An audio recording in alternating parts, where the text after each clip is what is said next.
Good afternoon. Welcome to this parallel session on investing in children, investment in future. So I can see this is we have divided into many groups, so we have a very small but very important crowd, and I think we'll have a very lively discussion. So what we have been hearing since morning is that the progress of the world has been very impressive. Countries are getting richer, people's per capita income is increasing, but not in a fashion that we want for a sustainable future. And one of the neglected areas is investment in children. However, as the title of this session says, that investment in children is actually investment in the future, because it is also investment in human capital. And not only there is shortage of investment in children, but also whatever investment is made, that's not distributed evenly. There is still discrimination, and it is not reaching out to each and every children. And that, as a result, there is intergenerational inequity and inequality. And because of the pre-existing inequality, when there is any shocks like COVID or any natural disaster, then these are the children who lag behind further. So it is creating a cycle from which it's very difficult to come out. Therefore, we need to invest more in children and invest in a fashion that it reaches out each and every children and to the children who live the farthest behind.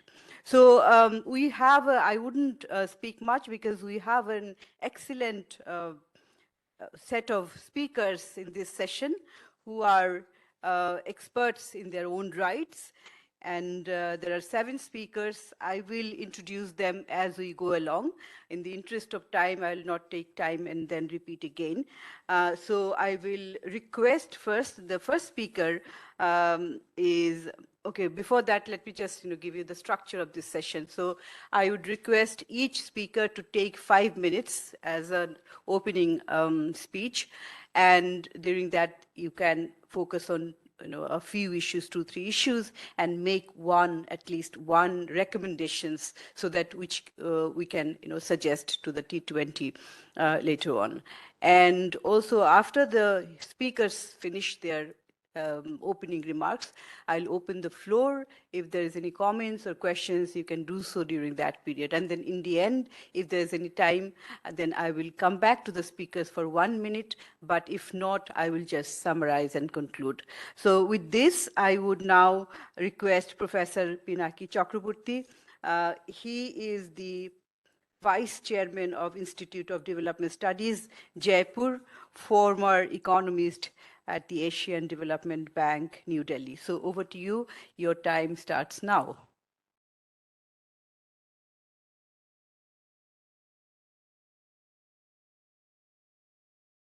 This opportunity to speak on this very important subject. I will just highlight 4 specific issues, and this is in the context of post-COVID economic uncertainties, and in that context, how do we protect fiscal space for children?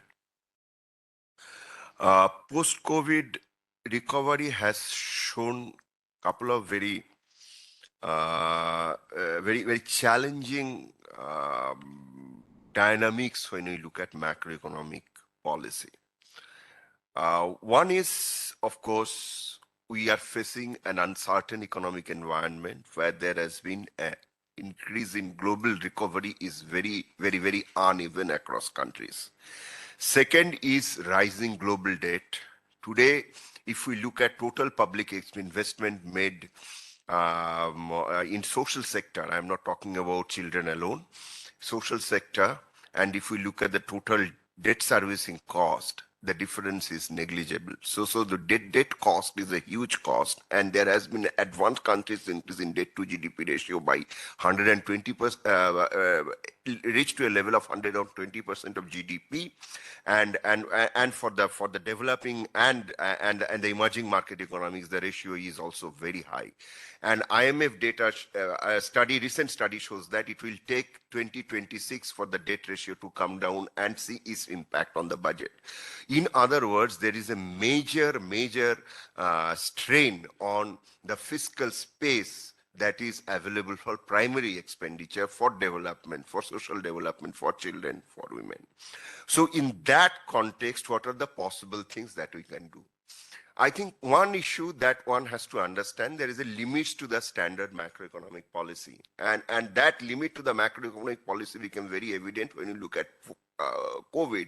In case of COVID, there were fiscal stimulus given, and those fiscal stimulus, part of it was for emergency response, part of it was for economic recovery. And if we look at the $17,000 billion that has been given as fiscal stimulus globally, out of that, $4,000 billion is revenue foregone. What does that mean? That means that government did not tax what needed to be taxed and considered as expenditure. So in other words, what we are talking about, and those things have not fully come back to the government revenue. So we also have a very fiscal tax side. Also, we have a very how do I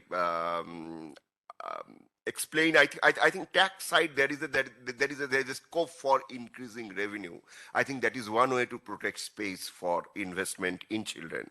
Second is transparency, fiscal transparency. If out of the $17,000 billion, 25% of this is not reflected in the government budget. These are in the form of guarantees. So today or tomorrow, it will come back to the government budgets if these guarantees are invoked.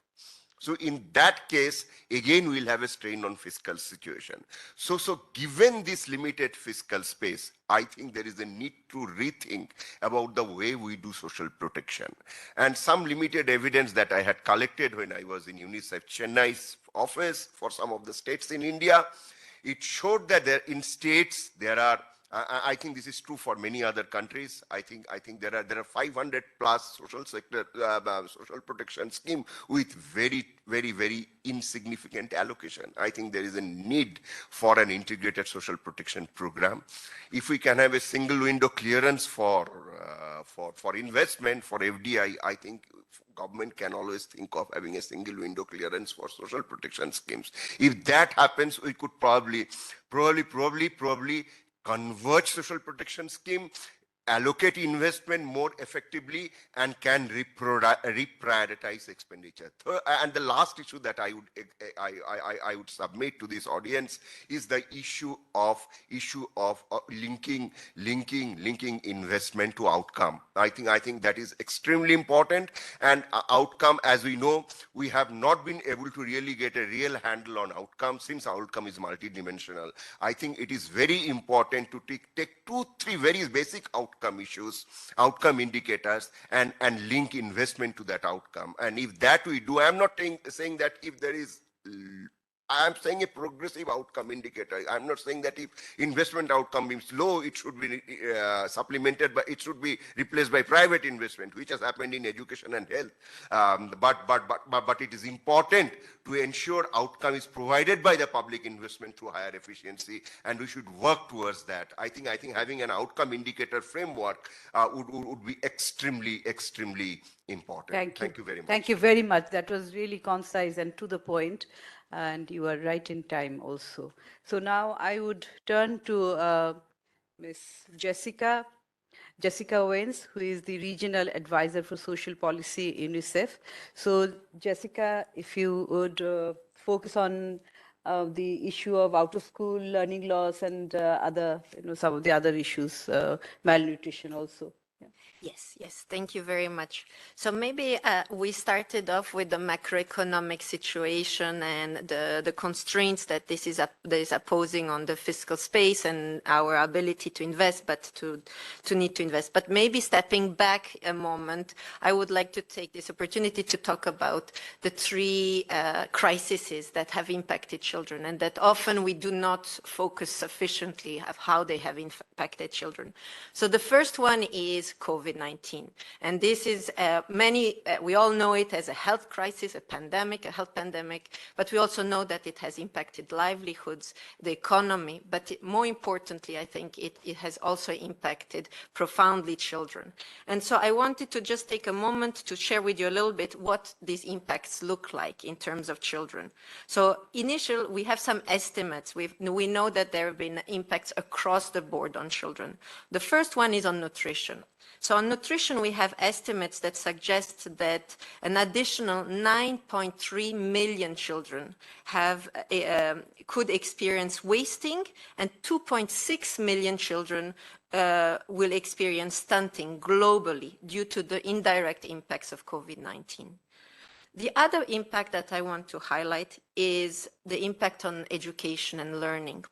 And here we have estimates from the World Bank. And the World Bank has projected that school closures and disruptions caused by the pandemic are likely to have driven learning poverty. And what we mean by learning poverty is associated with the weak ability to read and write by the age of 10. And here it might have increased from 50% pre-COVID to an estimated 70% of children in low and middle income countries.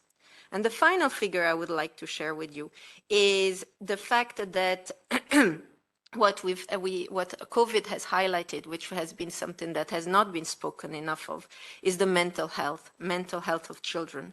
And we have seen that the projections estimate that there is a rise of about 27% increase in depressive disorders, and 25% increase in anxiety disorders due to the COVID-19 crisis alone in children. So, and what we've seen is that this is the first crisis that impacted children. And as households and economies were starting to recover, what we saw is that I'm looking at my time and I forgot to put it on. What we saw is that No worries, you have time. it has affected that as they were recovering, another crisis came and hit, the global economic slowdown, the rising price inflation. And this, where we see that with this on top of the COVID-19, we have seen an increase in food insecurity in 49 countries. And as if that was not enough, we have the final blow. And the final blow is the climate change. And we know that climate change has been more occurrent, it is intensifying, and this has been exemplified, for example, here in the region with Pakistan, where we've seen a third of the country under floodwaters, and we've seen about 40 billion in losses, estimated in losses in the country, which is equivalent, just to give you a number, because I think Dr. Pinaki was talking about it, equivalent to 15% of GDP. And that's 3 times combined the annual budget of education and health. So when we're talking about the crises, we need to start thinking in a more holistic way. We can no longer disaggregate the pandemic, the economic crisis with climate. We need to bring these together. So I'm going to just conclude very quickly is that we know that that often we talk about the macroeconomic indicators and we forget to go down and how it trickles down to children. And yet we know, and we heard from the regional director this morning, that it's the brain power that we need to be able to continue this progress that we want to see, to continue this green transition, green transformation that One Earth, One Family, One Future talks about. So we do need to continue investing in children, and this will mean redoubling that investment in many areas. Thank you. Thank you very much for these valuable points, and thank you also keeping the time. At this point, I would like to request Srimati Pragna Parande, who is the advisor of V.V. Giri National Labour Institute, Noida, India. So you also have 5 minutes, and if you also come up with at least one recommendation at the end. Thank you, Chair, and other panelists and participants, delegates. A child in me suddenly came out when our chairperson ma'am was telling about only 5 minutes. So we are our children. We used to be, but now we are grown up. We enjoyed our lives before pandemic, and now it's our responsibility to give a good earth and life to our younger generations. So time is very short. Imagine about their time. If 5 minutes is fixed, then my BP raise little bit. What about our generations? They are supposed to become parents also. So coming to point, today's point, who are investors? What is investment? Who are investees? I don't want to repeat the topics point, but these 3 points. So in my opinion, the major investors I consider parents, next society, then state. So I don't want to elaborate what is their role, but who are investees? Children. But we can't invest the children randomly. We can't call. I will read out, but from my experience, I have came to realize that children is a very generic term, because as a member NCPCR, I traveled all across the country. Niti Aayog defined in India aspirational districts, so I covered 50 aspirational districts. So from my experience, I can tell that 0 to 18 years children, this is defined age group. But how can we define? They are from different backgrounds. That panelists now referred about Pakistan and other countries. So in our country, in India also, we are having different regions and backgrounds, languages. So we can't tell that orphans, disabled, minorities. So each group has different needs. So investors, we can define parents, society, and state. Investees groups are different and time bound. We are all men, yeah, women, but till our last breath. But children only 0 to 18 years. So any policies, just like Pinaki sir bata rahe the, if we want to finalize any policies, that time bound, they will, infants 0 to 5, primary age, but 5 to 18 years, limited time. So they will become majors. Aftercare and sponsorship is totally different matter, but it's a time-bound investment. And my recommendations, one, women and child ministry. Earlier I worked with women in that ministry. Why women and child in these times? Why not only child? Why gender specific? Someone should tell, na? It's not only women's responsibility. So my one recommendation, though it's our perception, we should think we are fighting for women's rights, but we want to take the burden of nurturing the children on our own. Not only us, I am a mother myself, but it's responsibility of entire society, state, and both parents. So gender specific women and child budget, ये नहीं होना चाहिए. It should not be there. And positive parenting, I don't want to elaborate that, positive parenting, but we all know that what is positive parenting. The responsibility should be fixed on parents also. It's not state's responsibility, it's not civil society's responsibility to brought up a child. It's responsibility of parents and that society. Now nuclear families and single parent is there. So this women and child term, child is an independent entity and it's a time bound period. So budget, reference to budget. Is there any country in our entire world which is budget friendly, child friendly budget? I think budget at the time of finances, deciding finances only, countries should think about children and their budget should be defined totally differently. Because NCPCR is only monetary organization in our India. So What is the share of the child budget? I'll come question Okay. answer You have sessions. only okay. Yeah. Okay, okay. You have only I should 15 seconds. Yeah, I should complete my. So you can search. It is available in Google माई हमारी हम बोलते हैं Google को भी माता. So Mata will tell everything. But I want to explain that my experience.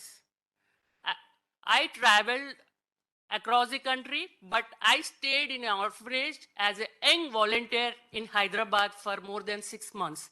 So I am having first-hand experience how childcare institution kids are living in India and entire world. So that is the last place they should be kept. They should be taken care of, their society, their parents, their natural surroundings. Thank you. So Can we just I want to conclude. I want to give example of Swami Vivekanand ji. Recently we celebrated, though positive parenting I referred for both parents, but Ma Bhuvaneshwari Devi, who was not that educated, she nurtured her son in such a way that now the theme of this conference was decided by him century back in a language which is not familiar at that time. Thank you. He is a visionary and he gave this theme. So thank you so much. And if any queries you want to ask, I can give Thank you reply. very much. I think you have brought another dimension about various types of investment, quality of investment, and the responsibility of childcare, all these things.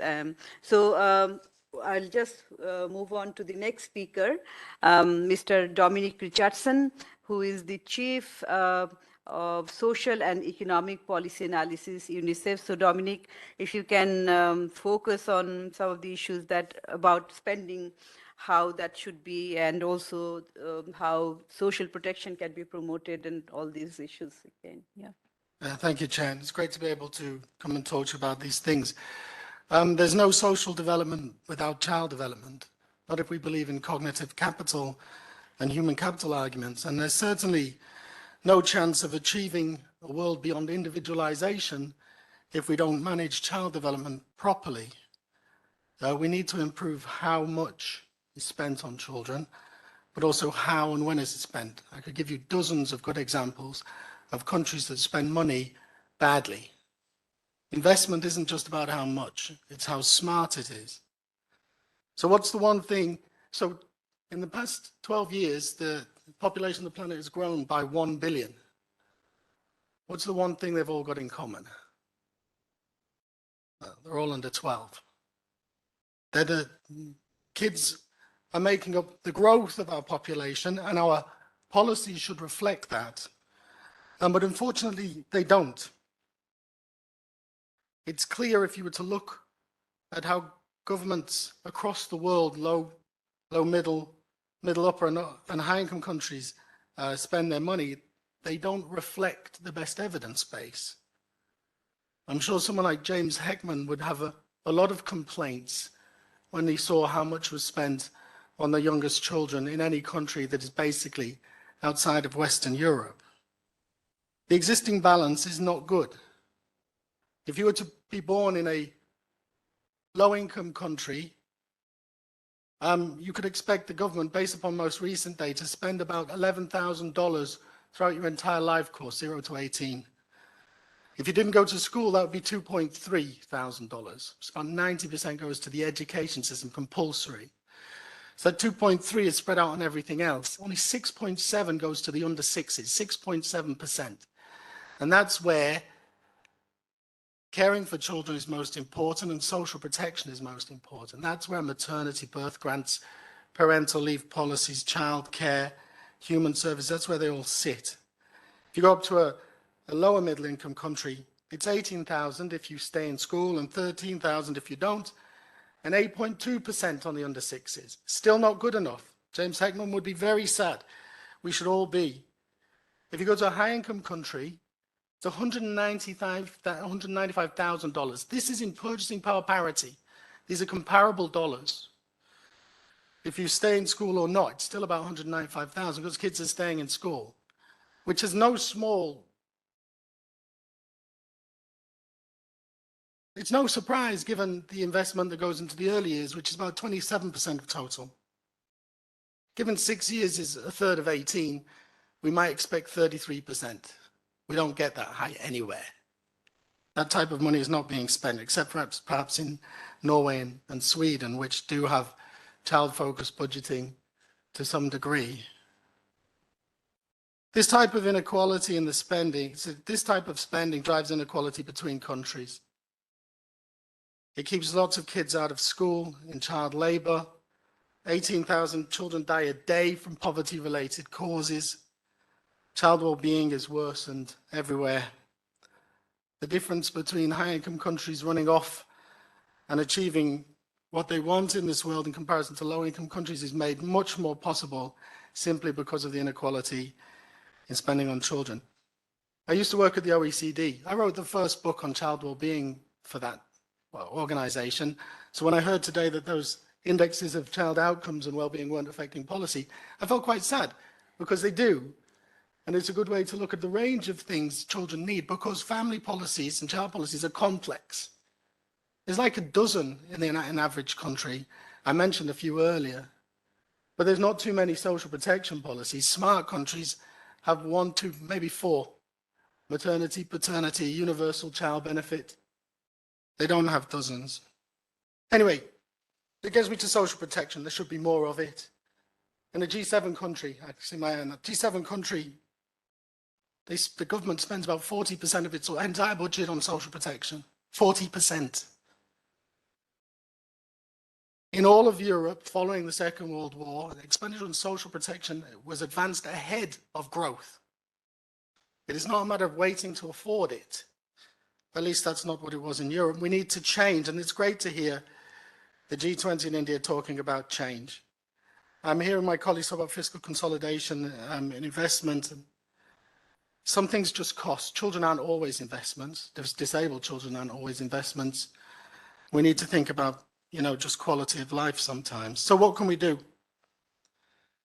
Well, it's great to hear the G20 reinvest in itself, and I heard this morning where the first time we're going to think about the future generation, not ourselves, and India as a voice for the South is excellent.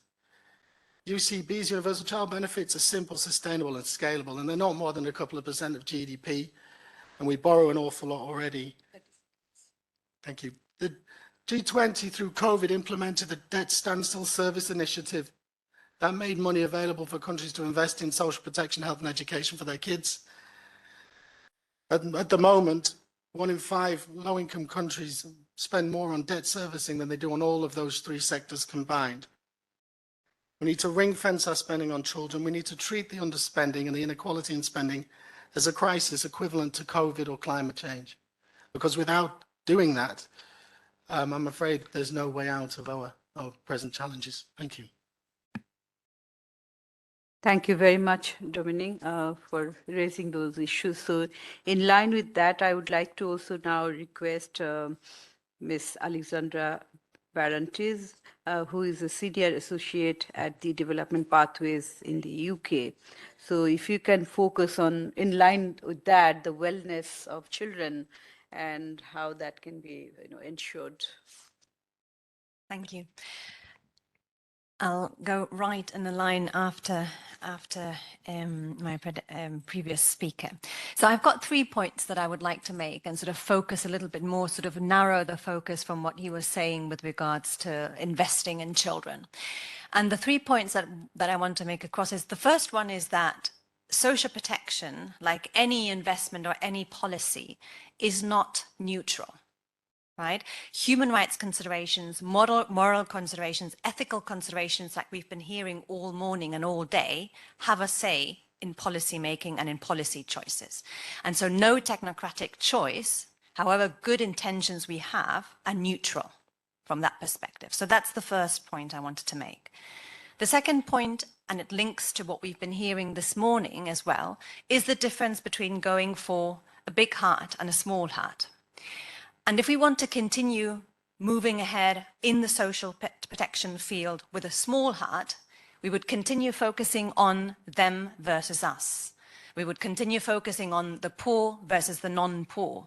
We would be focusing on those that have something and those that haven't. We would be continuing with the trend of focusing only on poverty-targeted social protection schemes, only investing in those that we consider that are the deserving poor, the very, very poor of the poor. And we also invest in social insurance for those that are working in the formal market, when we know that in many countries, such as India and many others represented in the G20, the large portion of our workers are working in the informal market. There's also issues around the burden of the care economy, which are also important. So we need to stop thinking about that. And the opposite side of things would be a big heart. When we think about a big heart, it is the uniqueness, it's the oneness that we were hearing about, the wellness, right? And the importance of being able to focus on this, that we might all, at some point in our lives, be vulnerable to poverty. There's a huge missing middle that is not represented, that is not covered by social protection schemes throughout the world. We need to start thinking about that, and those that are also being near poor, near vulnerable, instead of focusing on this big discourse between the poor and the non-poor.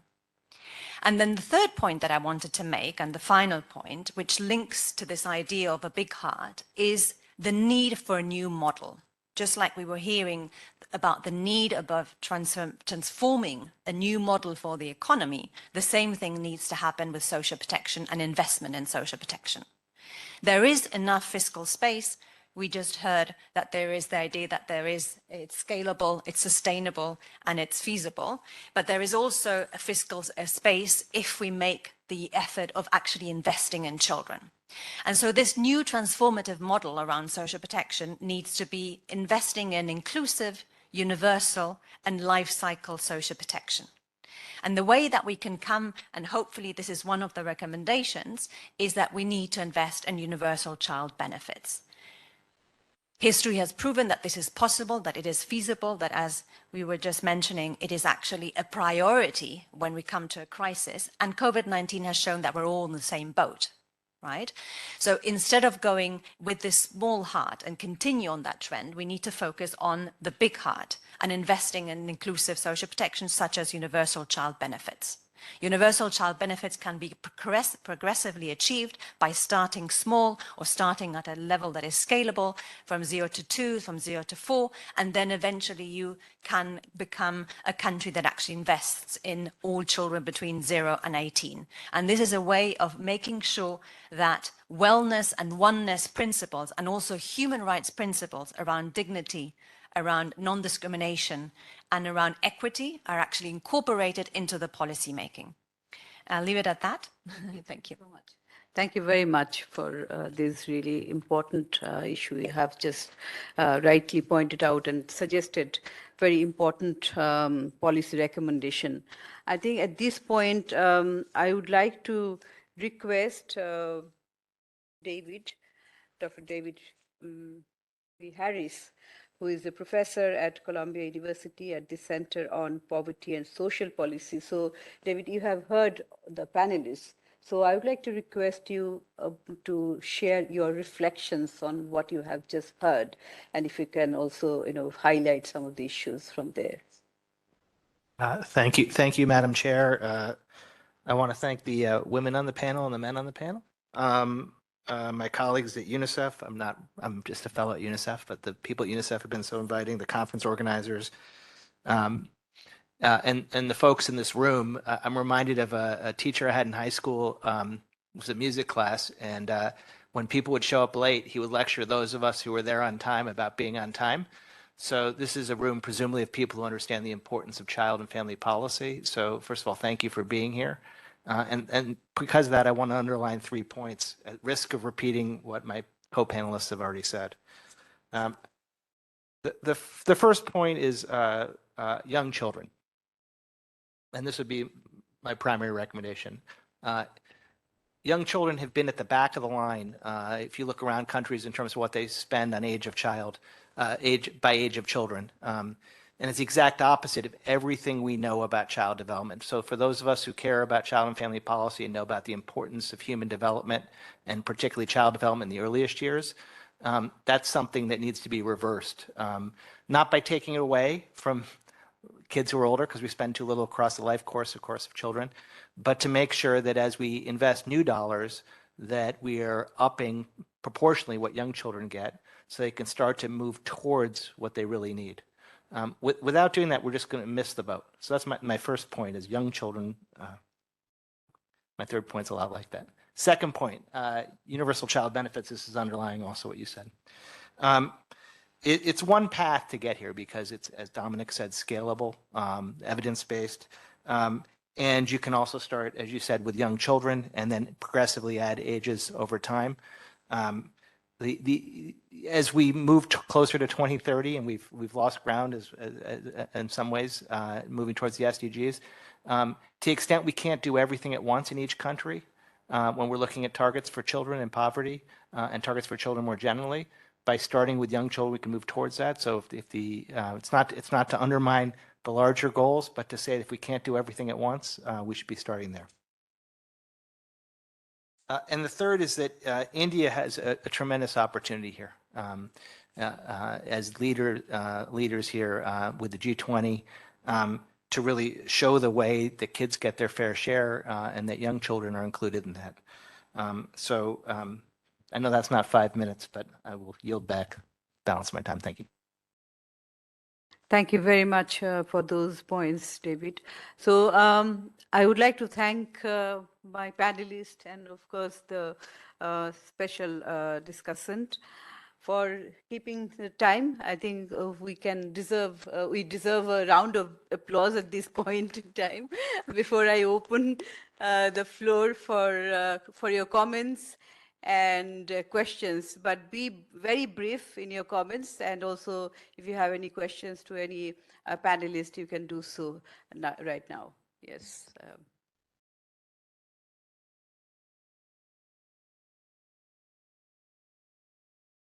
Namaste to everybody here.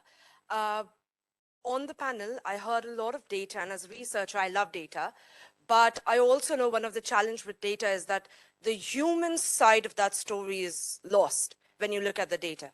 So one thing that I want to ask, and this is open to any of the panelists, is we have spoken about what the states can do.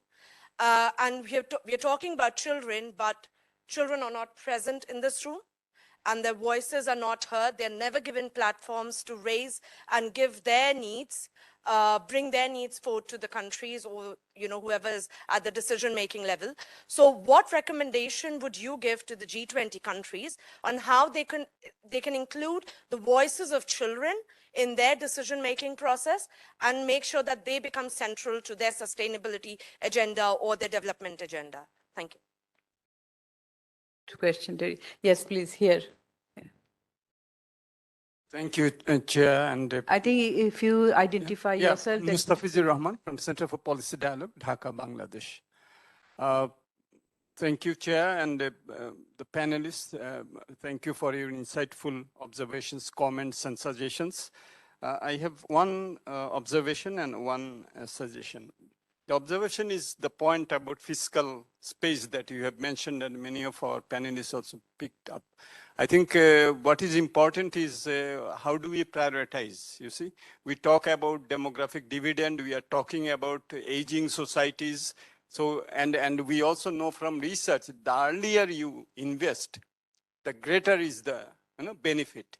And if you don't invest at the earlier stage, you have to spend a lot of money in health and other areas as the children grow up. So it's from economic perspective, it makes sense to invest in children as early as possible.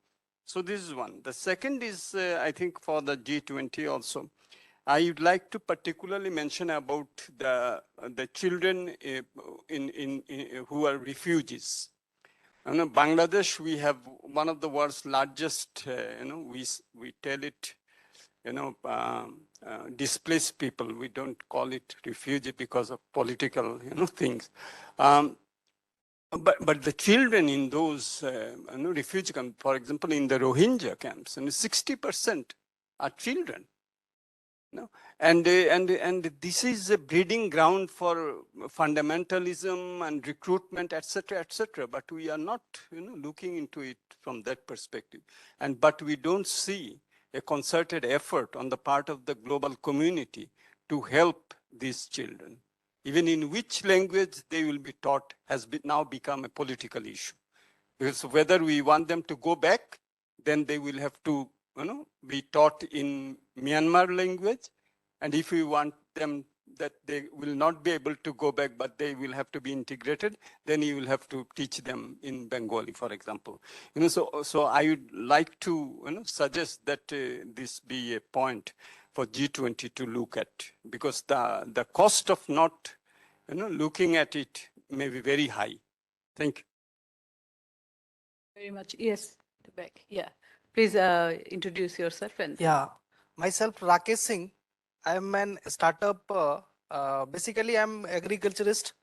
So we are trying to make plantation and organic farming, natural farming for farmers, with them, for them, and along with them.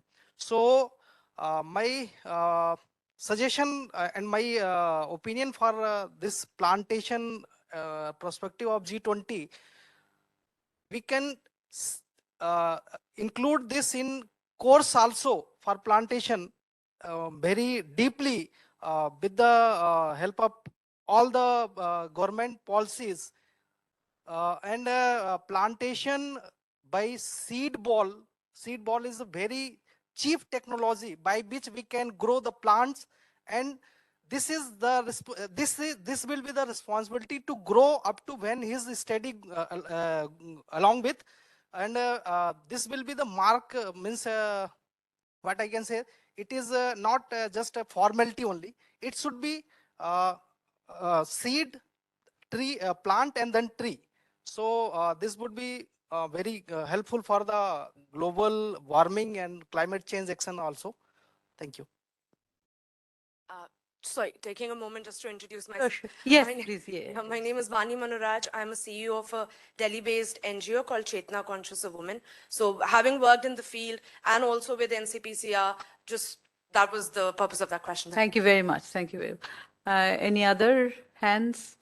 Okay, if not, I would like to, so who wants to, I mean, I don't want to give, open it again, but any of my panelists, yes, Dominic, you want to take any of the questions? There are three specific, one comment and two questions actually, and also comment. Yeah, thank you. And just a reflection on the child participation side.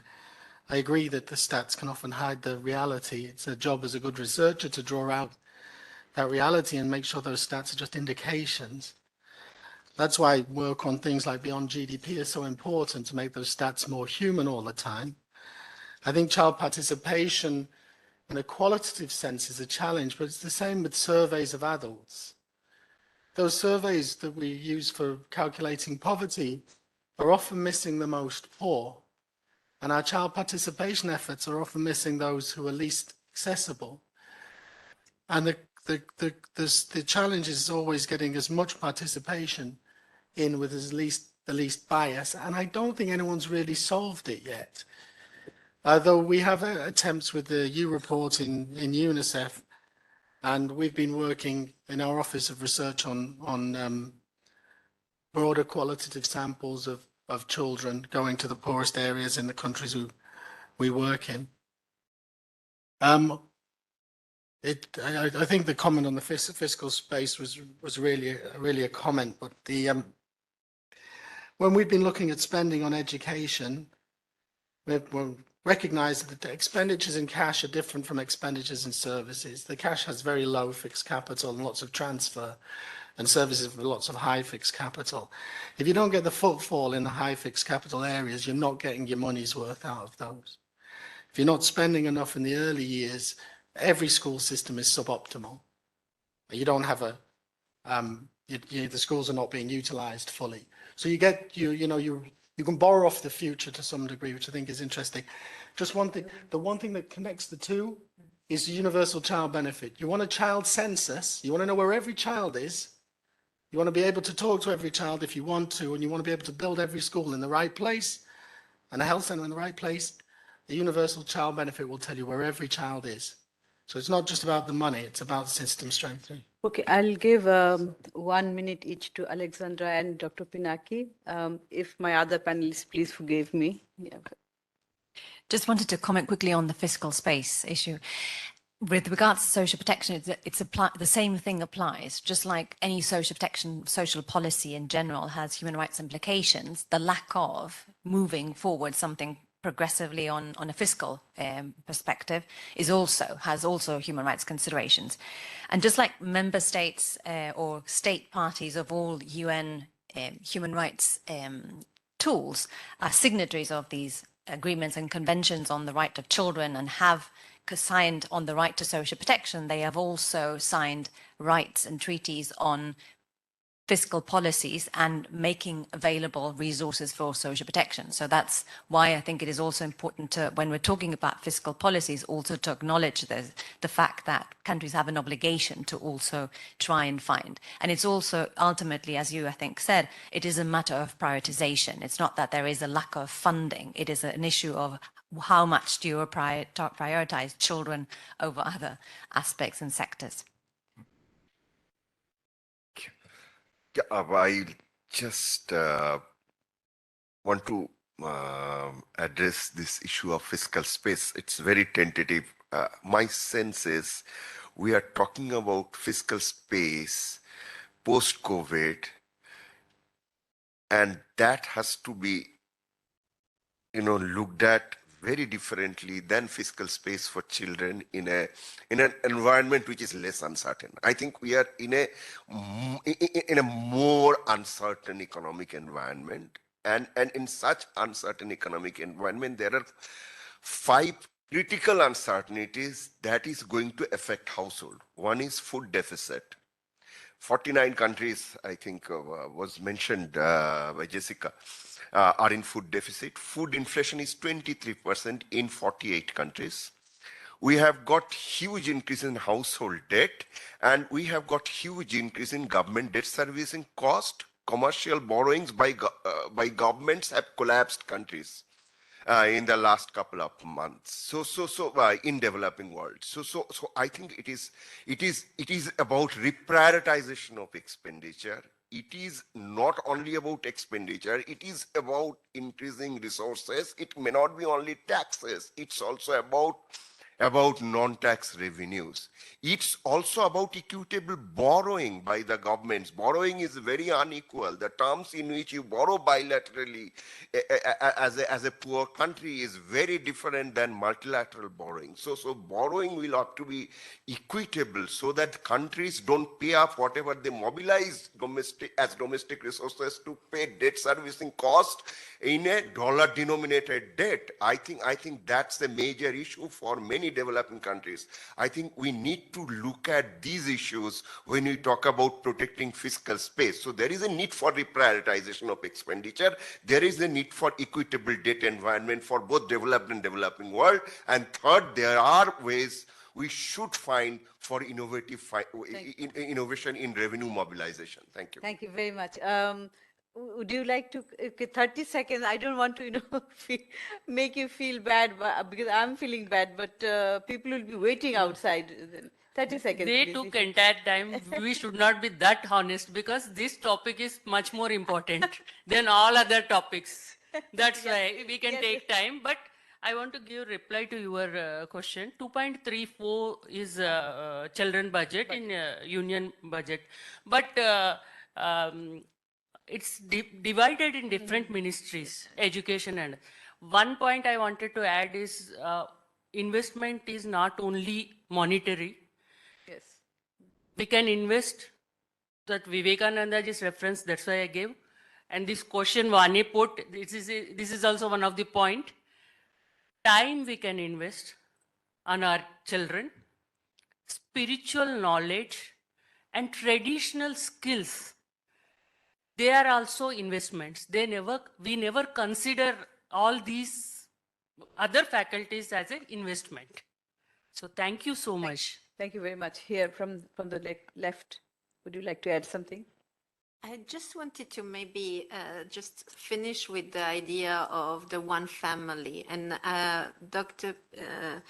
the previous colleague who just talked had mentioned the idea of domestic resources. And we know that in many countries we are still, domestic revenue is so low. And yet, and it has something to do with this one family, or in what we used to call the social contract, is this idea that we will contribute because we know that our government is going to be supporting us and we have a responsibility. So I think coming back to this one family, it goes within our national arena, but we do need to rebuild this social contract, this one family idea within our governments and countries, but also within our international community. So just to end with that. Thank you.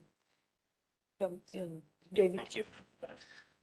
Just one more piece on the fact that young children are left behind all over the world, or at least in most countries. The importance within that of the youngest children. So we're talking about infants and kids under school age. So it's not just getting whatever chunk of revenue goes to the under sixes or wherever you might want to do the cutoff, but it's really important to make sure to include those earliest years. Yes. Yes, tell me. Mm-hmm.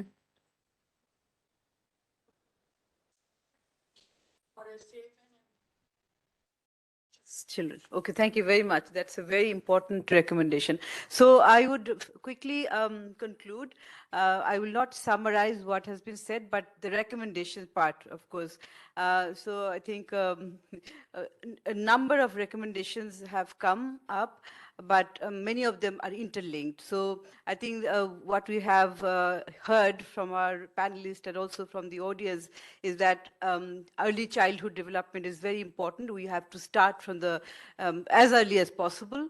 And it also makes economic sense. It's not only child development, but economically it is sensible then, because you prepare from the very beginning. Then while investment is required, we have also heard that investment, for higher investment, fiscal space has to be created, and how that can be created, that has also been suggested by our speakers.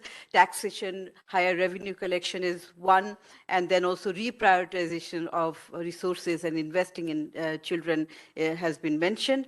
And one important, very important recommendation which has come from many speakers is that universal social protection, but then universal social protection is not neutral itself. So that's why it has to be focused for children. Universal child benefit has been mentioned. That is one, one area where all countries have to devote their resources. And then also the most important one you have just mentioned, very important one, is that to have a child, to create a safe environment for children so that they are safe from sexual harassment and child trafficking and all these. That also requires many other policies which are interconnected. And also I would want to highlight that the speakers have mentioned that during challenging times, during climate change, disasters, and also instances like COVID, who are the affected ones here? Women and children are the most vulnerable ones. And many a times the burden befalls on the women.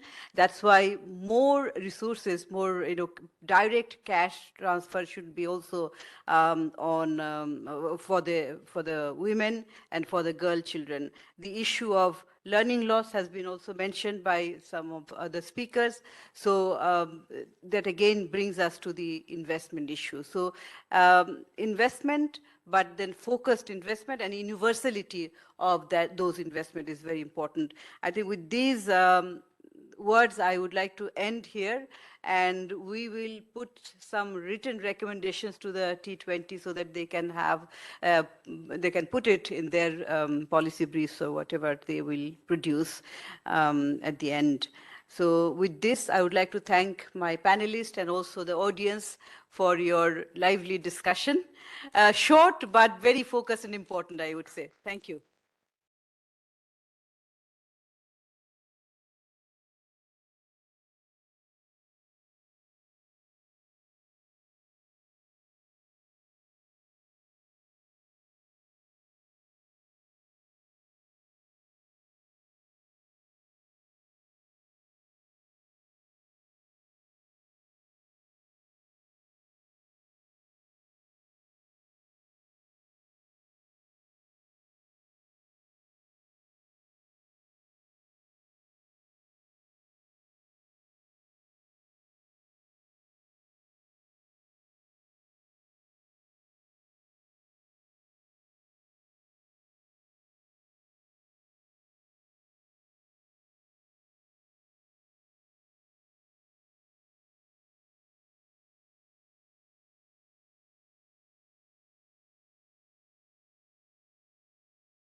Whenever I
Good afternoon, everybody, and welcome to this session of Women and Youth Development. I'm sure people are still wandering around trying to find this hall, and as they come in slowly, we will start because we are already 40 minutes late, and we should finish well within an hour. So first, let me just say the format. We have 1, 2, 3, 4, 5 speakers, including me, excluding me. And I'm not going to be a speaker, just make a few points. And then I'd like to give a few minutes for people to speak. Therefore, I request all speakers to speak within 2, 3, 4, 5, yes. All speakers to speak within 7 minutes, please, if that's okay. And I will be a little bit, so that otherwise the last speaker it's not fair on the last speaker. Let me start. The first thing I would like to say is that one of the major themes in the India G20 is women-led development. However, we are confined to one track in one session. And that tends to happen with women. And so I think in India, we would like to talk about what are the principles of women-led development. What are the principles of women-led development? And just formulating one principle, and we could do others later. And perhaps some of you will be speaking about that. One principle is that women are affected by or active in every part of the economy. Actually, every part of society. But since we are talking about women-led economic development, women are affected by or participate in every part of the economy. We went through the SDGs and we looked at what were the SDGs which directly concern women. And we came up with, and maybe we missed a few, is 1, 2, 3, 4, 5, 6, 8, 10. So, and we may have missed a few, so because there are 13, so others can add to that. I'm not going to read out the SDGs. Again, I'm very conscious of time. So this is the first thing I'd like to say. And as advocates for women, I think it's a message we need to carry. The second thing we are talking about here is youth. And at least from my experience, I come from an organization called SEWA, Self-Employed Women's Association, which is a union of women at the base of the pyramid in the informal economy. And we have about 2.1 million members. such women. And my experience is much more with youth girls. And I think one of the most active, growing energies is of youth girls. And what do we need to do to make sure that from the schooling they have, can they come into the economy? That's a very important point. But also that their aspirations and their dreams are not crushed by the expectations of society, and more so by the fact that as they marry and grow and have children, the care expectations crush almost everything. So the issue of care, the youth and women, and the economy is very closely linked. And I think that's something that we need to promote. That's all I would like to say for now. We will be carrying this theme forward during T20. I would now like to turn to the panelists. So you will have to, Laura Weisbach. Is that right? Okay. So Dr. Laura Weisbach, who is a research fellow in the University of Oxford in the UK. And I would like you to start, please. I use this. Give me just one second. Do you want to take this one? No, I think I got it.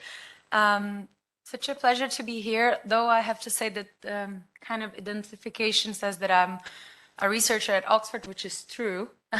I'm mostly known in this space and field for being a Brazilian that works in and has worked for very long in Brazil-based think tank. So I think you're going to understand why I'm saying that as well, because I'm going to bring discussions that relate to Brazil, probably more than the fact that I'm a researcher right now in the UK. The other kind of disclaimer I wanted to say is that I'm also a South-South cooperation expert. So my angle to this discussion will be more in terms of development cooperation rather than, let's put it, the national politics and the policy. So just forgive me for that if I'm like completely, I'm a little bit outside the main discussion here in the panel. But let me, and do please interrupt me if I go over my 7 minutes. Now 5. So why I wanted to bring South-South cooperation, and then it's probably related to that SDGs that you haven't mentioned, which is the 17th. And in a way, 17th, the partnerships for development, cross-cuts all of them. And if we want women and youth to be part of the discussion, we also might have to reflect on whether and how these topics are entering the portfolios and the conversations about development cooperation as such, right? So I guess my fellow panelists will discuss issues in different countries, and I just wanted to flag and also to embark on the same kind of critical thinking and even provocation that our Madam Chair already opened this discussion with, which is, I mean, South-South cooperation has become this catchy phrase, right? This important means of implementation, this mechanism through which we see different countries playing a different role in the development-related discussion. Is not only about being recipients of aid, it's also about promoting their own agendas, exporting their own policies, helping each other, solidarity. A lot of the discourse and the narratives around solidarity that we've heard very well this morning have been in the framings of South-South cooperation for decades. But the question is, and the question I want to ask here is, why women-related affairs, women-led development, it's outside this conversation still. So if we want women and youth to be part of the priorities, and if we have countries like the government of India right now putting this in the forefront as part of the priority, then it has to be also reflected in the ways in which India as a development partner also deals with other countries in the global south. The same goes to Brazil, goes to China, to Indonesia, to Mexico. I'm going to name all of them. They're very active in South-South cooperation. Argentina, South Africa, the countries that at least are part of the G20 and their peers, and also under the framework of triangular cooperation. So the provocation here, and it's my argument, is that it's just not enough. It's not there. It's invisible. We still have the gender. Mostly, I'm going to talk mostly about the women's issue here, but I think both goes to youth as well. It's just blind. I mean, a lot of the South-South cooperation discussion has gone into infrastructure, resilient infrastructure, financing, and more countries have their different priorities. Even countries like Brazil that put agricultural development as a priority, or even health, global health, they're just still blind, gender blind. And I think it is very important. Otherwise, there's a disconnect between putting this as a priority and actually not walking the talk, as we like to say here. Women-related dimensions, and just to be very clear, I'm going to give you some examples and then end, is just not part of the conversation and the kind of flagships initiatives of these countries. So just take at the multilateral sphere, for instance, the New Development Bank, the BRICS Bank in Shanghai. There was a whole discussion of, after so many years of learning about gender mainstreaming in the multilaterals, why these countries, when they decided to create their own funding scheme, decided not to engage with women. Neither from a part of, impact on women, so they were blind in terms of the negative impacts, nor in terms of promoting projects that would have a positive impact on women, or to have women as a central piece of, women-led development. So in that sense, is a new funding scheme, new funding structure that is said to be the New Development Bank, and still has this old problem of not integrating women. So, and the same goes to the China-led, for instance, BRI, the GDI. And I wonder whether, the new initiatives that are being proposed right now, that we are always hopeful by the government of India right now, I wonder how much they would have the women component of it. So I think we really have to bridge this gap and also bring SDG 17 into the conversation. I probably don't have many minutes. Oh, I do have two. So I'm just going to finalize then with this idea of, and bringing back why South-South cooperation is important. I'm still very enthusiastic. I know that we have we have lived a moment where South-South cooperation was just a boom. Everyone was talking about South-South cooperation. There was a lot of official narratives surrounded by myths of South-South cooperation being different and even better than existing development aid, ODA. We've heard this as well this morning. We keep hearing it, right? So there is this hope of being different, or at least being complementary and being necessary. I think we have to, as part of the development community, I think we have to go beyond and keep being very critical about pushing South-South cooperation to be what it could be in terms of transforming the paradigms. And I guess women and women-related affairs and women-led development could be this one issue that would be the turning point between saying you were doing different or doing better and actually doing. There is so much learning in terms of traditional ODA of how development cooperation, development aid failed on women, right? Despite the efforts, despite trying to mainstream. And I think if South-South cooperation wants to be different, this could be one issue that it could and should try at least to be different. Otherwise, this whole discourse about South-South cooperation being different and better, I wonder whether this is more like a rhetoric than, a kind of a meaningful will to do something different. So I'm going to end that. Thank you so much, and thank you for keeping to the time, but also thank you for being so strong on the issue. And just to add very briefly, The financing issue partly reflects what happens at the national level. We just did a study on women's enterprises and see there's practically no financing for them for various reasons, and there's not a focus. So unless the focus comes nationally or internationally, it's not going to come at all. So thank you for bringing that issue in. And now I turn to Professor Pam Rajput, sitting on my left.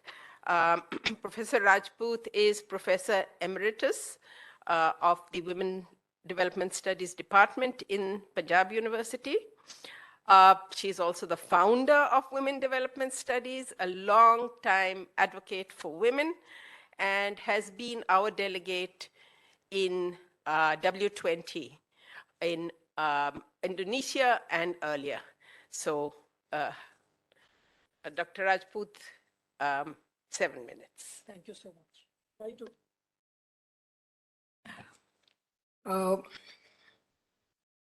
Chair, fellow, I shouldn't say fellow, my dear panelists and participants.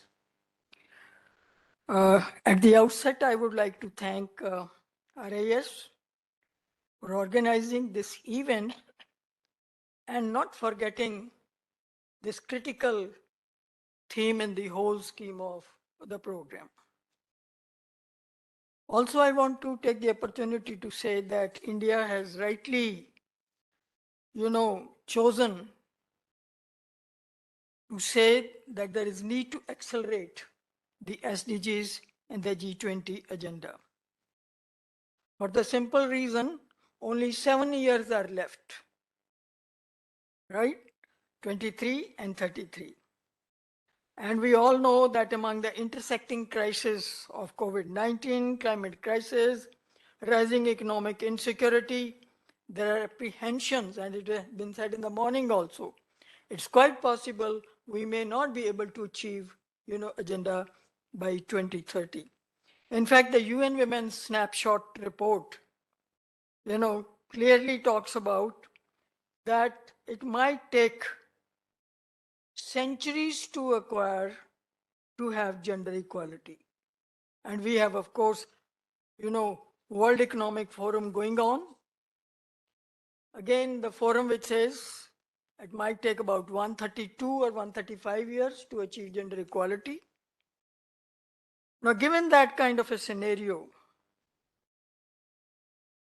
it's very important to talk about what can be done, but I'll come to some recommendations later.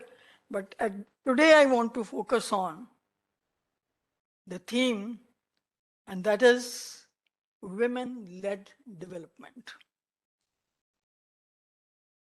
We have been, as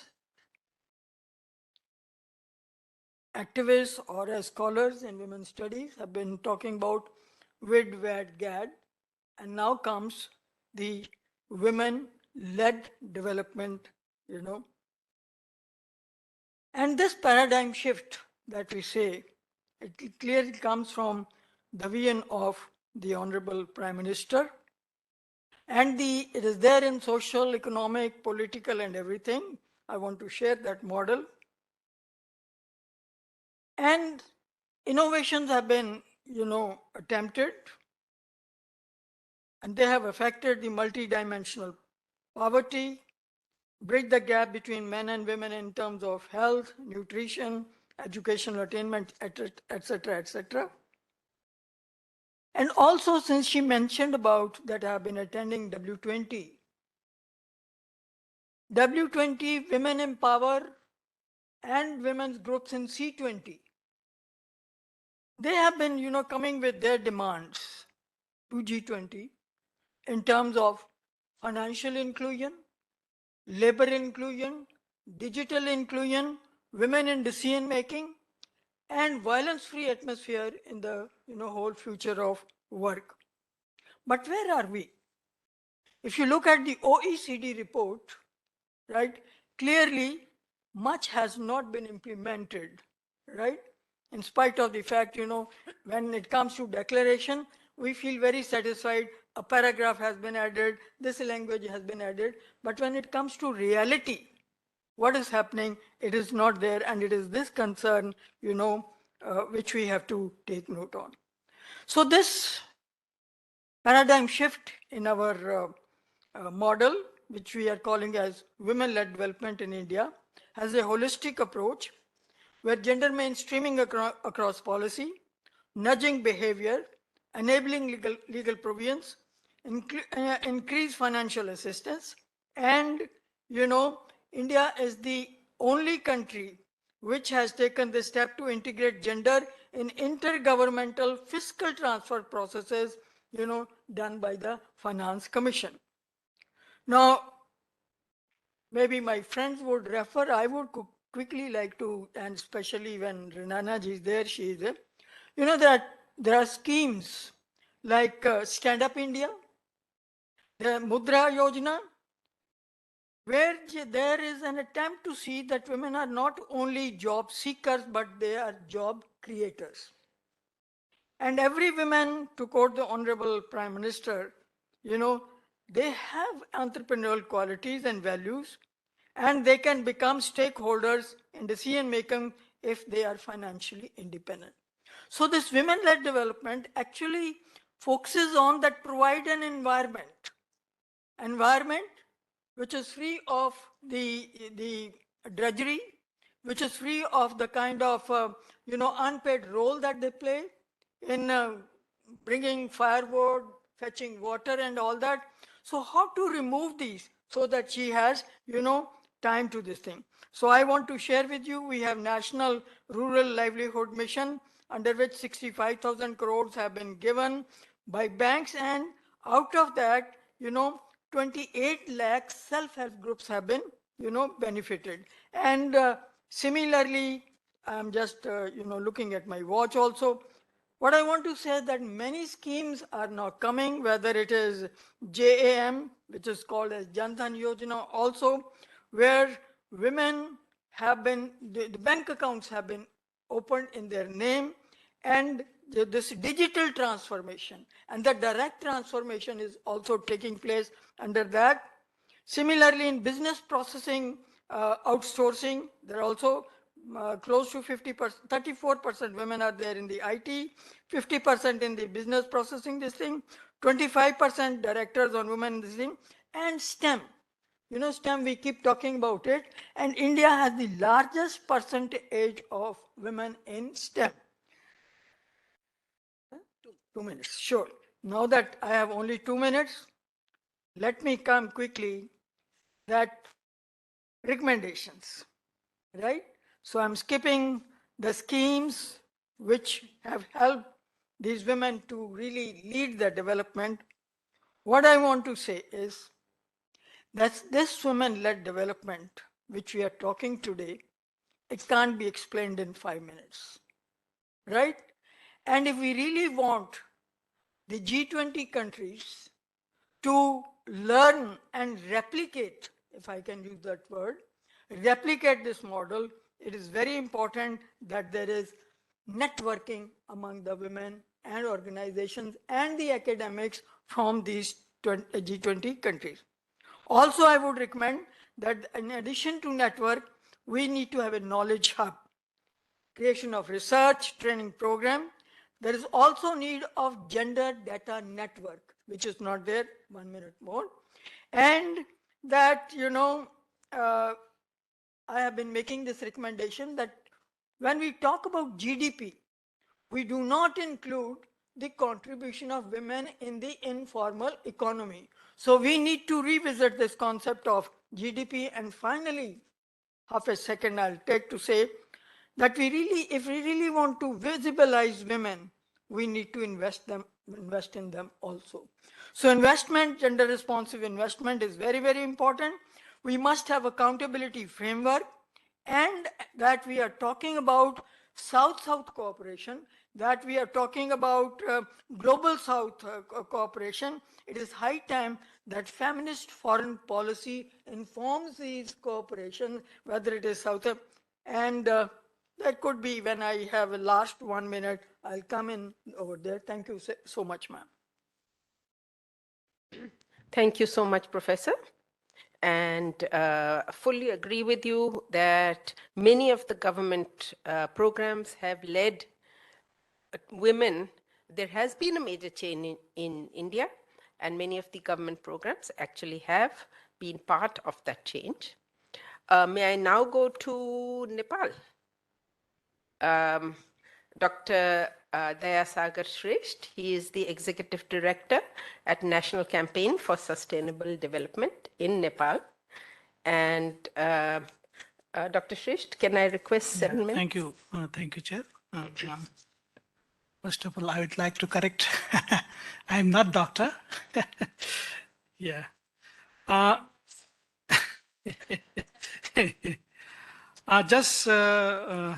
want to, present my thoughts, focusing on the issues of youth, because most of the panelists here, they will speak on the women issues and women-led development. So I don't want to take precious time. They're repeating the same things. So I will focus my, thoughts on youth. I will try my best to complete my presentation in given time. Okay. What is the situation in the world now? Actually, the population of youth is high in the world currently, and then 2030 agenda of sustainable development has in its 53 paragraph, it has clearly mentioned the future of humanity and of our planet lies in our hands. It lies also in the hands of today's younger generation who will pass the torch of future generations. So the 2030 agenda has clearly, highlighted the importance of youth in sustainable development. And we have already spent 7 years of SDG, and we are in midway. And in 2023, in this year, the United Nations is going to review the progress of the SDG. Actually, when we analyze the issues of the youth, we see that, access to quality education, availability of the decent jobs, safe migration, access to sexual and the reproductive health service, peace and security, and meaningful participation in governance and the decision-making process.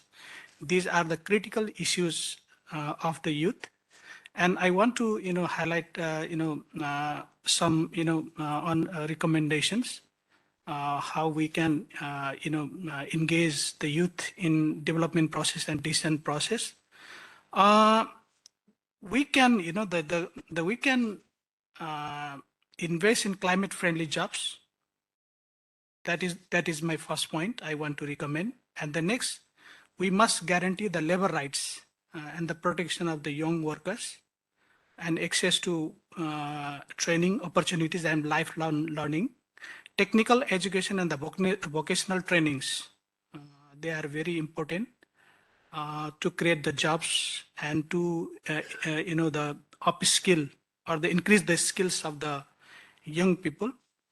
And the time has come, the academic institutions, universities and colleges, they have to review their educational programs and the curriculums because they are not matching, according to the job market. So I suggest, I recommend that all the, universities, they have to review their curriculums, and they have to give education to the students according to the demands of the market. And the next thing I want to suggest that in the social protection of the young workers, particularly in the informal economic sectors workers, because most of the young people, they work in informal sectors. So we can also, demand or appeal to the United Nations to establish the Global Social Protection Fund. And the next, I want to recommend that, we have to ensure the equal and equitable participation of the young people in the economic, social, and the political cultural life. And we should keep in mind the youth, when we say or speak about the youth, actually the youth is heterogeneous group. So we have to respect, we have to recognize the diversity of the youth in terms of class, caste, gender, geography, and that disability, because different kinds of youth need different types of things. And the poverty reduction, poverty reduction is very important, and that should be the top priority of the government if we really want to address the issues of the youth. And the next is we must promote the local youth groups and the networks and linking these to the formal and the informal platforms. And we need to ensure the participation of youth in local development process. And in today, we are organizing a very important program from today's morning, but we did not remember about the Bhopal disaster which was taken place.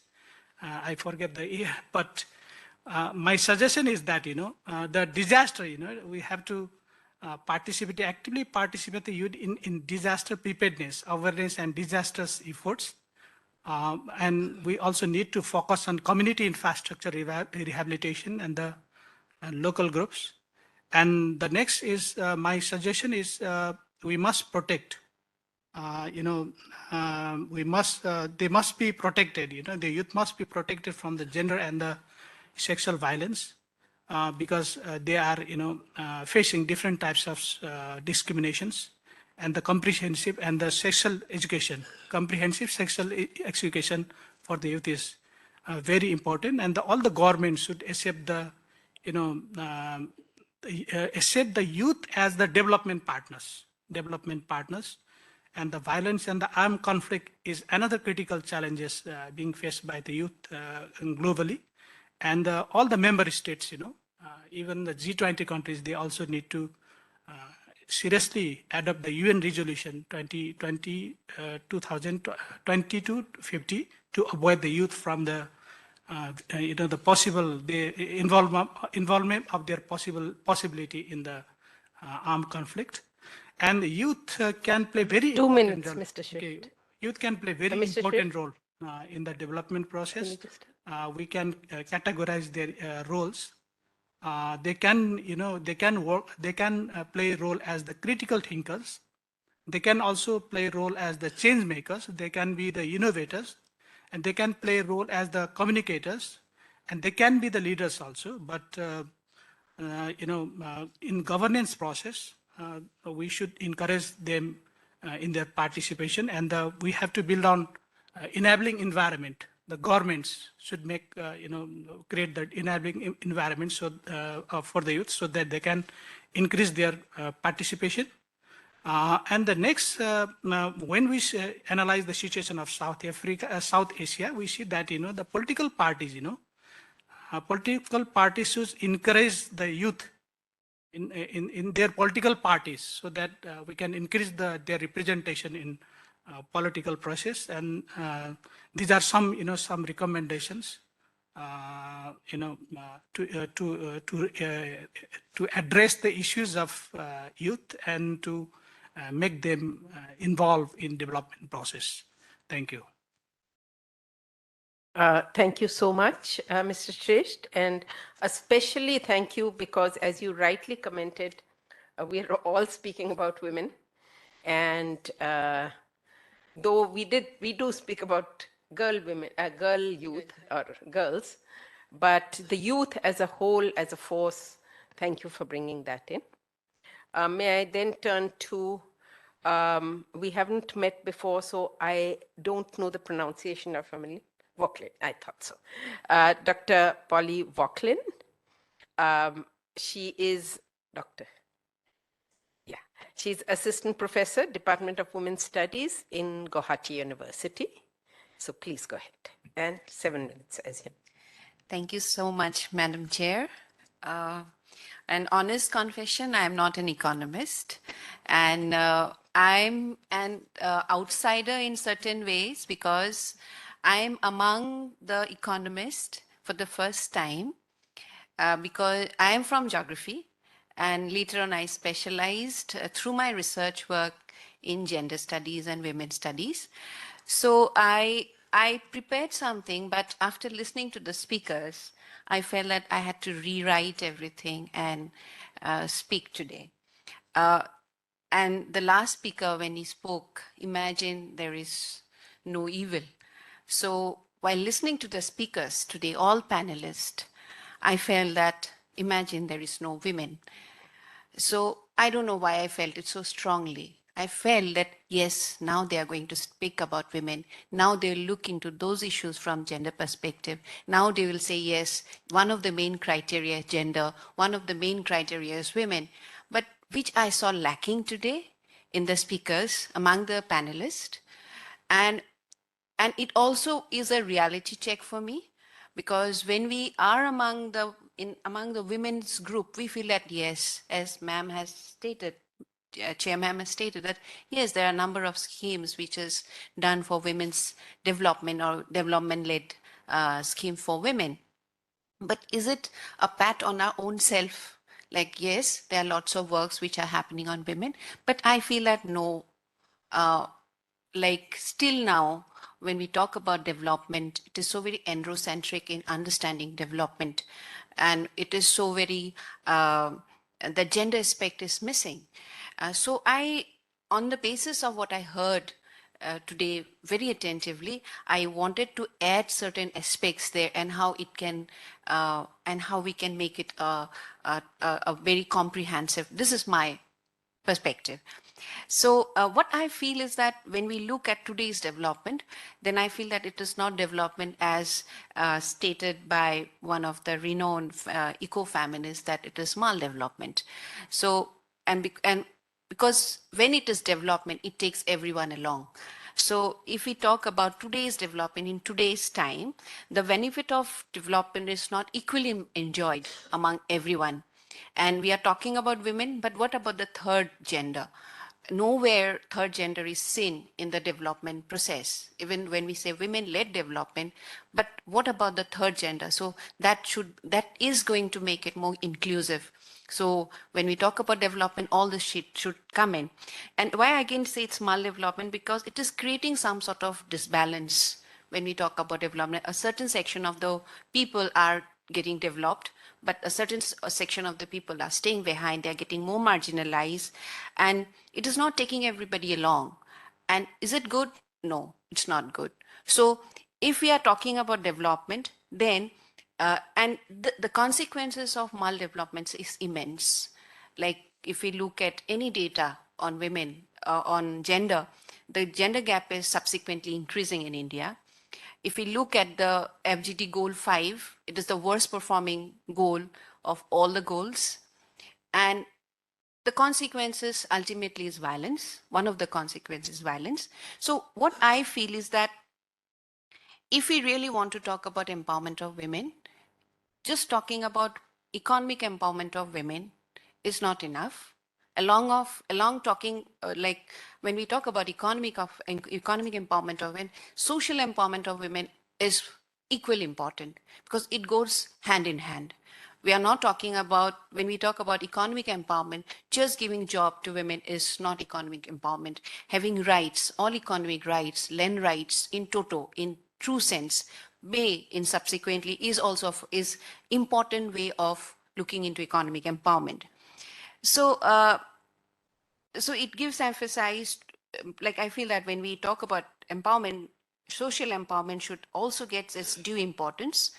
So it's, as one of the speakers said, and I totally agreed to with what he said, that we need to reframe the whole framework of development. It's important to reframe the whole framework of development, and so that it becomes more inclusive in nature.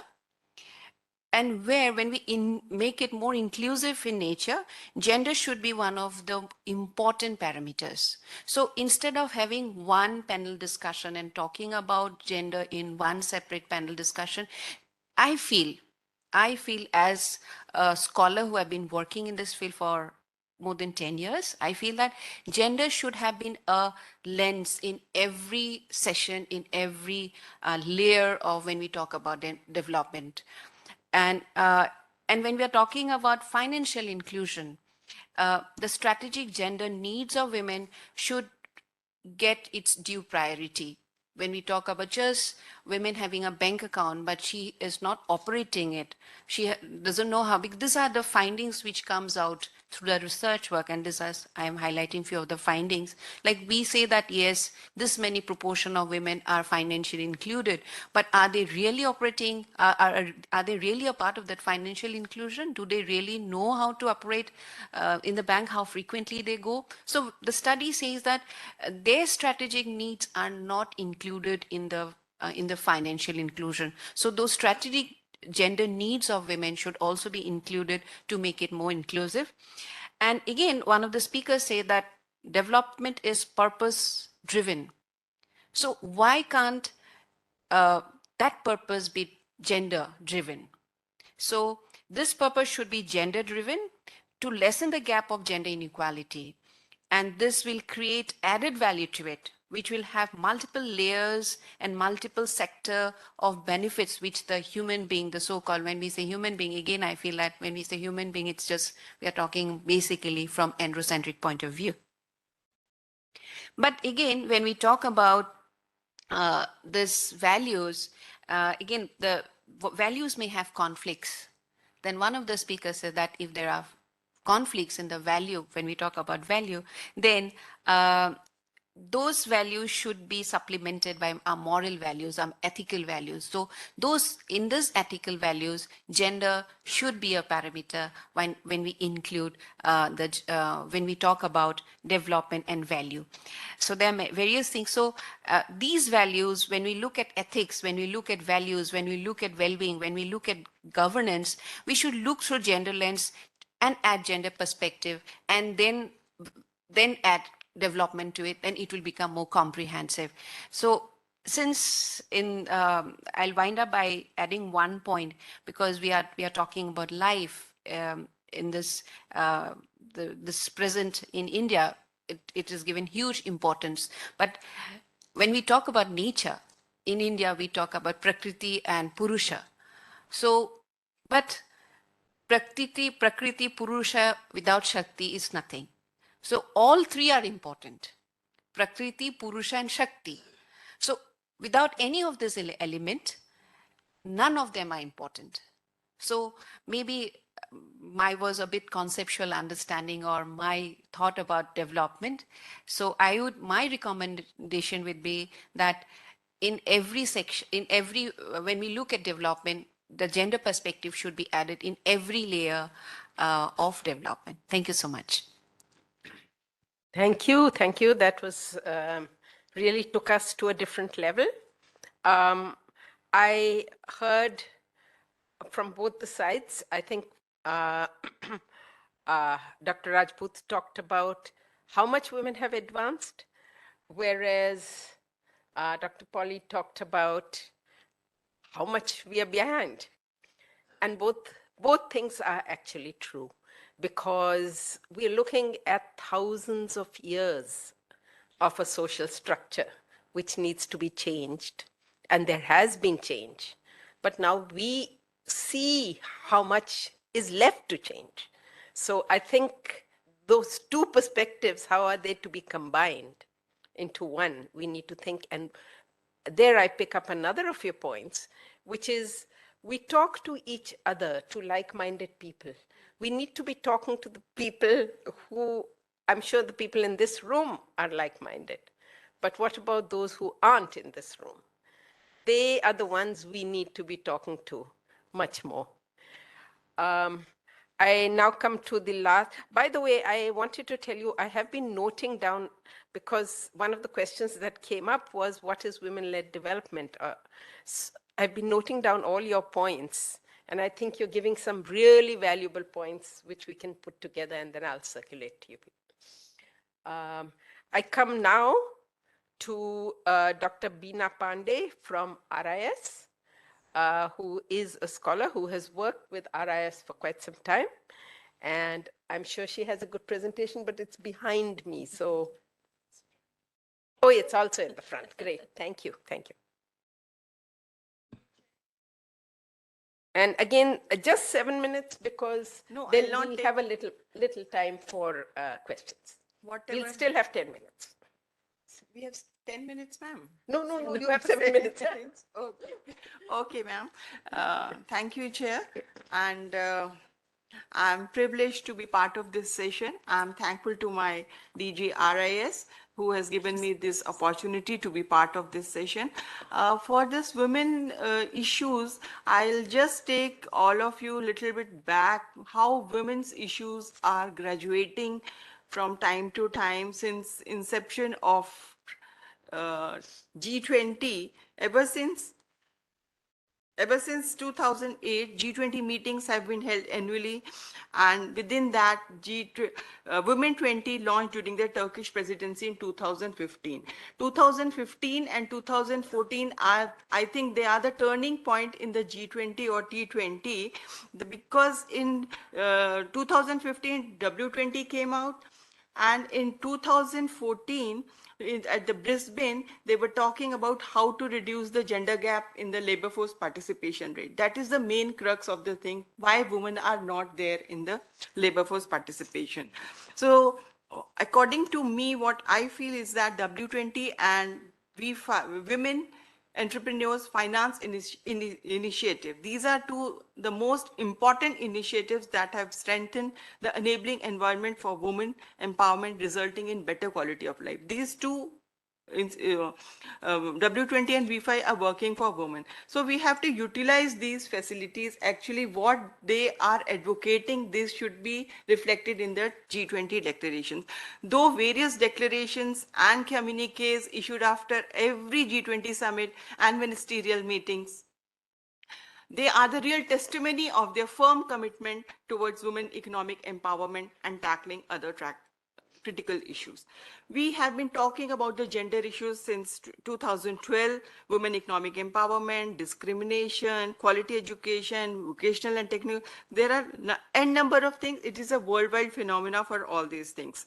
But in putting gender equality at the core of the G20, Women 20 urges all other member states of G20 to advance member state policies towards the 25 by 25, reduce 25% by 2025 target by G20 for reducing the gender gap in labor force participation. When I proceed, I'll show you one table where India stands. I'm not feeling shy where India is, but we have to work hard on that also. G20, since the inception of G20, United Kingdom at 2009 they were talking about the family-friendly labor market for both women and men, but we have not done anything about that. After that, Mexico. It's not coming. After that, Mexico 2012, they were talking about the skills training, wages, salaries, treatment, but these are just, they came out and they went away in the declarations and the communiques. Russia also touched upon the attention to women, low-skilled workers, and finance, foster access to finance for investment for women's finance, but nothing has happened. Australia, they were very much active for advocating to reduce the gap in participation rate between men and women in countries by 25%. And they touched upon the issue of inequality. Turkey also very much, they were for the employment plans for the women also. They welcomed the establishment of Women 20. China, they also talked about the skills, training, investment. So these are all Germany was very vocal about the women's issue, and they, during the German presidency, large number of issues were taken up and in 2017, and they were also monitoring the Brisbane commitment to reduce the gender gap. They were also talking about quality of female employment, but issues are coming and going, but this is the right time that India has got the presidency, and our Prime Minister, he is very vocal about the women-led development. I'll take not much time, but I can't show you right now the table. Just show me this page number 19. Page number 19, it's this is the table. I think it's visible to all of you. Look at this India's position here.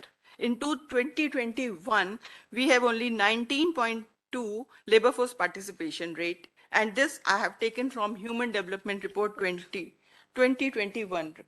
This is the reality of our country.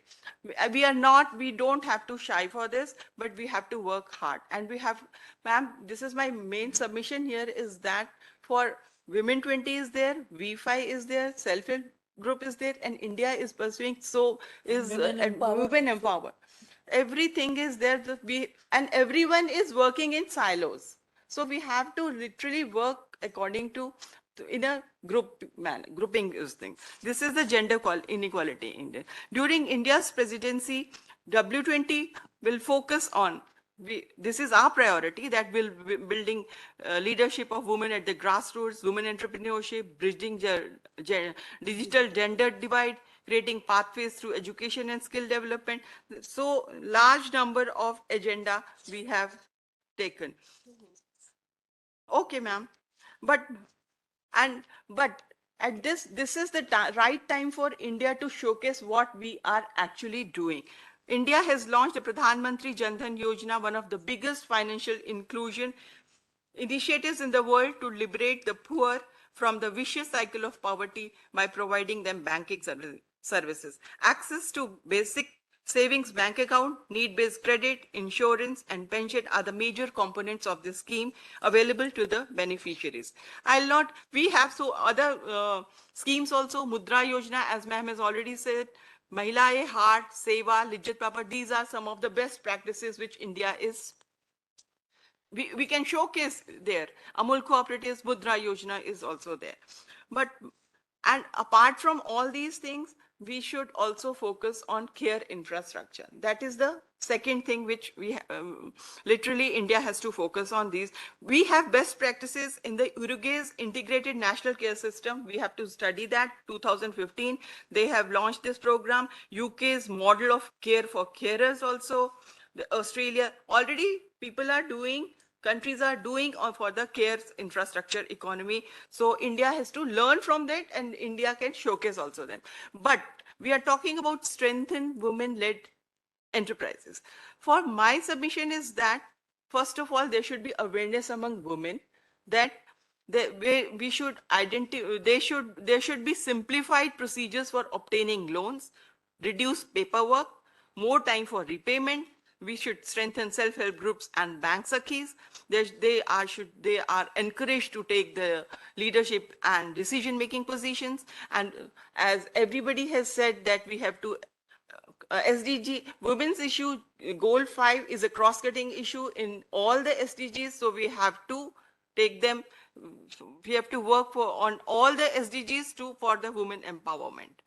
So W20, V5 and T20. Now T20 is taking this lead, like RIS has taken this initiative to include this women-led development. So we have to work in a joint manner for this.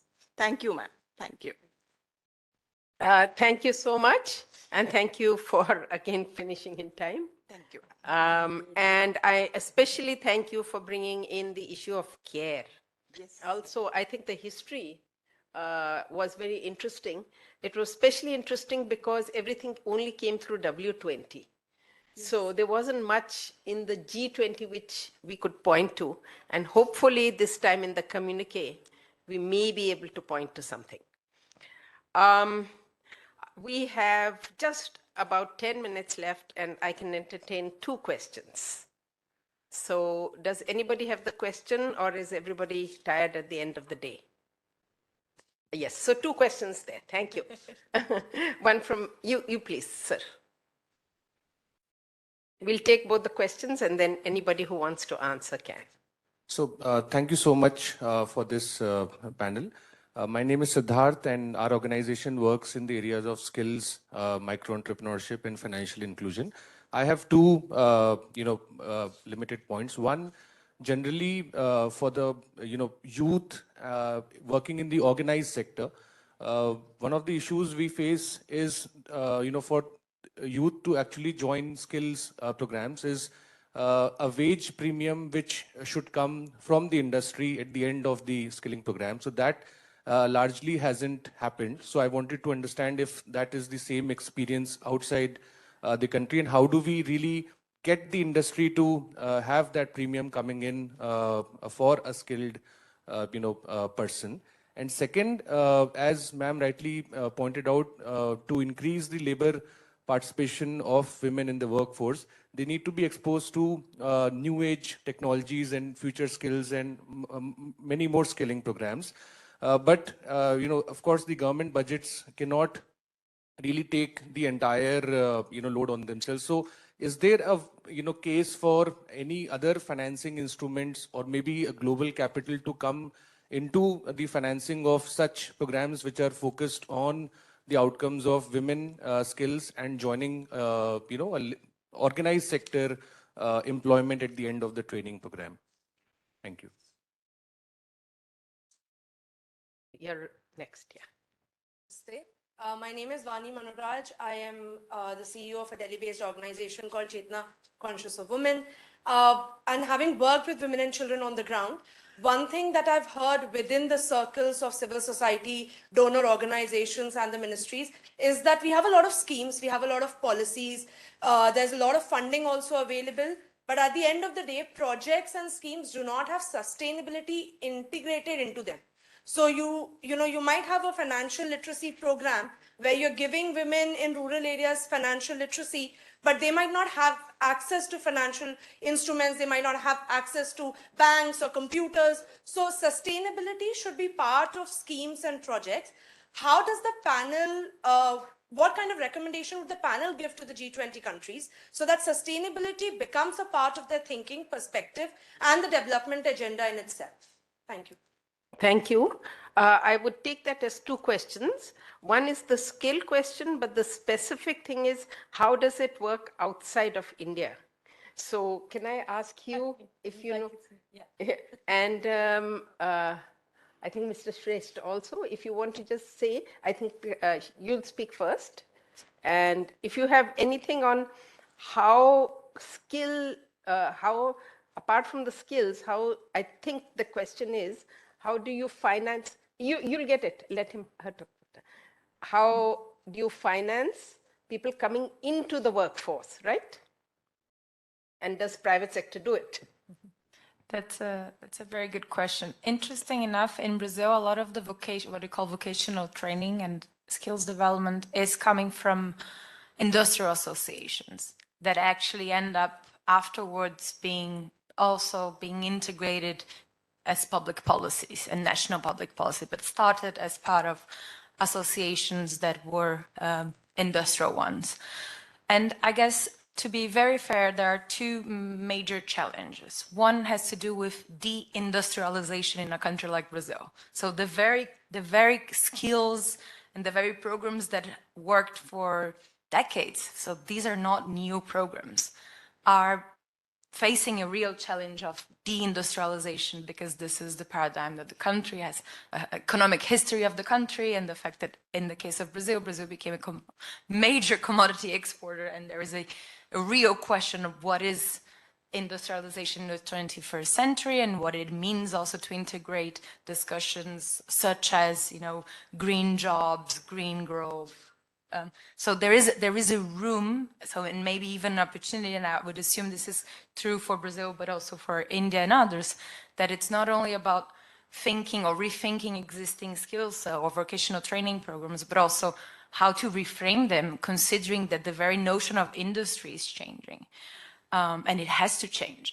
And the second point related to that, and I think someone made this point earlier today, it's about education. The premium of a degree, a university degree, vis-a-vis a society that values vocational training or skills training, that it's not necessarily putting youth into universities, because there must be room for different there needs to be thinking behind valuing and giving a premium for not only young people going to universities and then not finding the jobs because university is not teaching what eventually the market needs.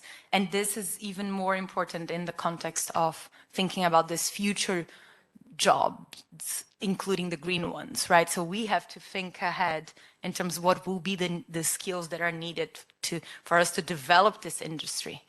I think, I'll pass it on to Mr. Shrestha. More questions than responses. Regarding skills, I just want to refer, as I already mentioned in my presentation, actually, we are not giving the proper education or the skill development of our young people. And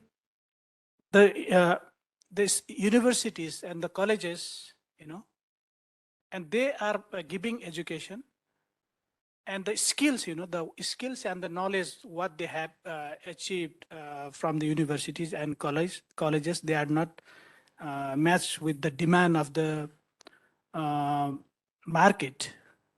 And even the, the young people or the workers, they are working in organized sector or non-organized sectors. We have to, reskill, give reskill programs or upskill programs to enhance their existing skills. And we know that, the many young people, they are going in Gulf countries and other countries, for the sake of employment. And in South Asian countries, our economy, the remittance is contributing, huge portion in our GDP. And the next problem we see that the young people, they are first, the unemployment is the problem. The next, even they get employment, they are not, the adequately paid. That is also the another problem. Sir, we need to end. Okay, thank you. Thank you, sir. Thank you so much. Your question I'm going to take because I've worked a lot with finance. So you're absolutely right. There's no point teaching financial literacy to women who are not dealing with finance. And I would put that into three categories. One, if you want to teach digital financial literacy, you also need to give a smartphone. Secondly, if you are talking about operating bank accounts, you need to work on savings and loans and ensure that loans and savings, that savings is being done and loans are flowing to women. So until we do that, there's not enough reason to just talk about financial literacy. However, a short caveat, which is that sometimes, which we found, financial literacy does lead to them becoming more interested in working on their bank accounts. So that's very short, but I would like to give the last word to Professor Rajput for 1 minute. Last 1 minute word. Then we'll. To answer your question briefly, we are formulating also, you see. What Renana ji has said is perfectly all right, but we are coming out with institutions like Bank Sakhis. Something in India that we need to appreciate is collectivization of services, right? Whether they are Anganwadis or they're Asha workers or they're Bank Sakhis, this is again unique as far as India is concerned. And there are positive things. There are things I wouldn't say negative, yet to happen, what we are envisioning, right?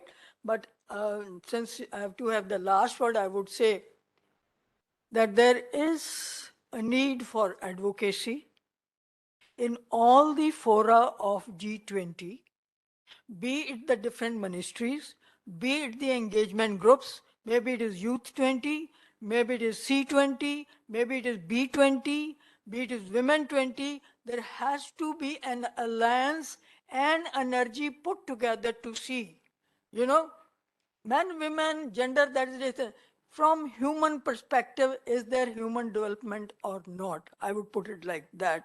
And finally, even if we say that there is a developed world and there is a developing world, right? As far as women are concerned, their issues are common. And so we should try to have an alliance with the sisters from G7 as much as the sisters from South to have a very strong voice. And that will lead also to demanding what percentage of ODA goes to financing women's concern. Only 0.8% of ODA. right? So I think there is a need for developing that kind of a synergy and alliances between W7 and the other this thing and alliance among the engagement groups. Thank you very much.